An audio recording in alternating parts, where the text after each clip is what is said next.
Hello Ugandans, my name is Kyagulanyi Sentamu, also known as Bobi Wine. This 12th day of September 2017 is a very sad day in the leadership of our country. Yet again, some of my colleague members of parliament who belong to the NRM party did the most dishonorable and unpatriotic thing. They passed a resolution to remove presidential age limits from the constitution of Uganda so that President Museveni can become life president.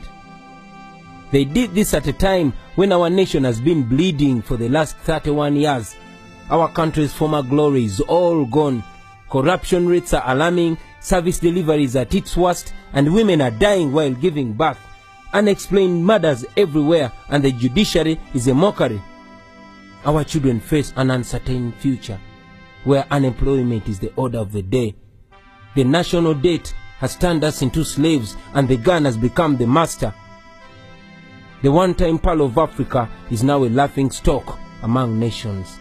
All our public assets have been sold, and as if it's not enough to satisfy their appetite, after selling almost all public properties, the government now wants to take people's private land.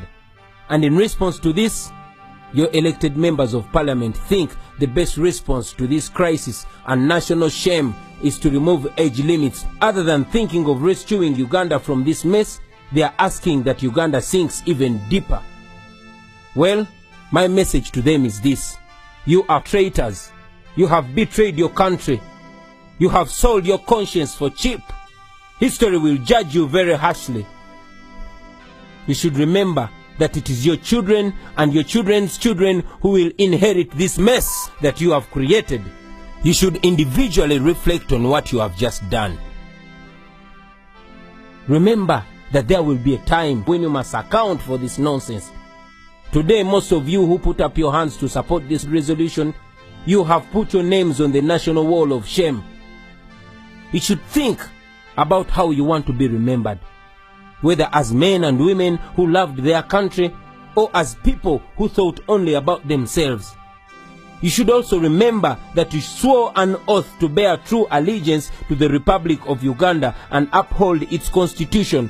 So by passing this resolution, you did exactly the opposite of what you sought to do. Well, the good news is that there is still time for you to withdraw your endorsements before it's too late. And before I forget, I want to thank those few patriotic NRM MPs who rejected the madness of raping the Constitution. You are heroes, and please maintain your stand. Do not bow down to pressure, because your voters are watching you and they will be rewarding you. And to President Museveni, in 1986, you asked for 4 years to reorganize the country and hand over power to a civilian government. We agreed. You personally said that Africa's problem was not the people, but the leaders who overstay in power. In 1990, you asked for 5 more years to be able to enact a durable constitution for the nation, and then go. We agreed. In 1995, you asked for a new mandate under the constitution. You asked for 5 more years. We agreed. In 2001, you requested the nation to renew your mandate for the last constitutional term. We agreed. In 2005, you moved to remove presidential term limits. You told us that you wanted only 5 years to be able to consolidate your achievements. We agreed. And then in 2011, you came back.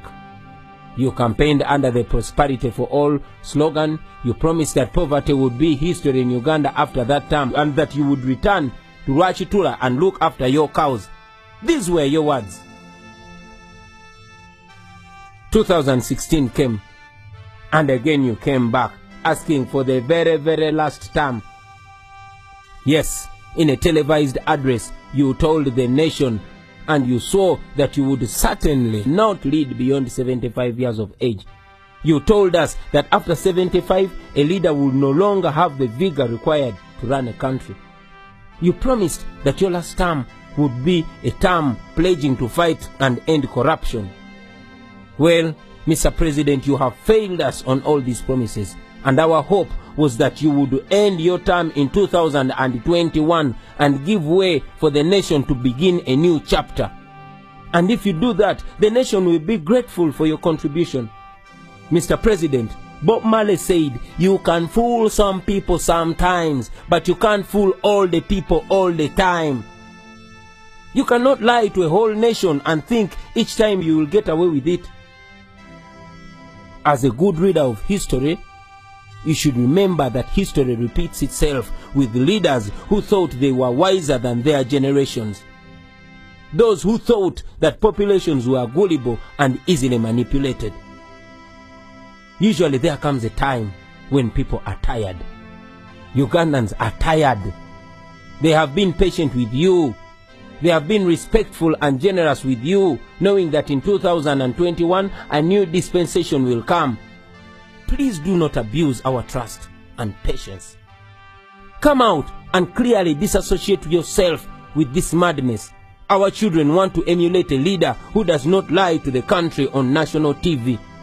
Come out and repeat what you said on NTV's Patrick Kamara program when he asked you if you would go beyond 75 years.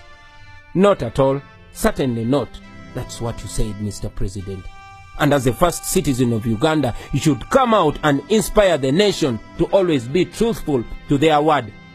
Because as they say, a man is as good as his word. We cannot continue to have a president whose word we can no longer trust. Enough is enough. Now to you, my fellow Ugandans, especially the younger generation. Here in Uganda, we actually one time laughed at Zimbabwe. We laughed when Mugabe promised to roll them until God calls him. We thought it was a joke. But now, we share his sleeping and falling pictures on social media, and he and his whole country has become a laughing stock. I know you know the things I'm talking about, because most of the problems I have mentioned affect you every day. Poverty, unemployment, uncertainty, exclusion, violence at the hands of the state, and many others. We only have this one chance. No matter your tribe, no matter your religion, no matter your political affiliation or creed, poverty and these terrible conditions in our country do not discriminate. We must make the pledge that we shall not allow this amendment to pass. Article number 1 of our Constitution says all power belongs to the people. We are the people. If this constitution is amended today, we shall have ourselves and only ourselves to blame for eternity. 20 or even 30 years from now, President Museveni will be asking for more terms in office, and you will be perhaps on your sick bed or dead. And if you're still living, you will be living in these suppressive and oppressive conditions. At that time, you will look back and wish you did something today. My brothers and sisters, we must defend the Constitution before it is too weak to defend us. Article 3, Clause 4 of our Constitution says that all citizens of Uganda shall have the right and the duty at all times to defend the Constitution. It also says that any person who resists amendment of this Constitution commits no offense.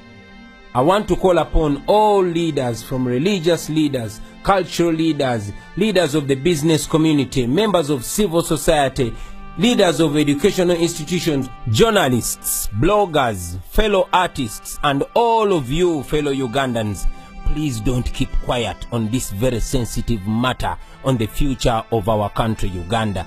As it has been said before, and now seems real in our times, that the world is suffering not because of the words of the evil people, but because of the silence of the good people.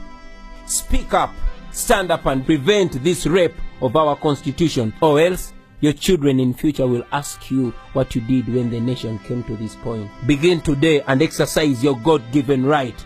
Call your member of parliament, or better still, pay them a visit and demand for accountability. Stand up and speak up. Rise up before it's too late, my brothers and sisters. And if you believe the words I'm saying are true, please translate this into your own language and into all the languages you know. Social media is available. Let us make use of this modern technology to emancipate ourselves, because the time is now. Make use of it now. spread this word. Make sure everybody gets to know about this. Make sure everybody gets involved, because we are the country, we are the future, and the future is today. Thank you very much. For God and my country.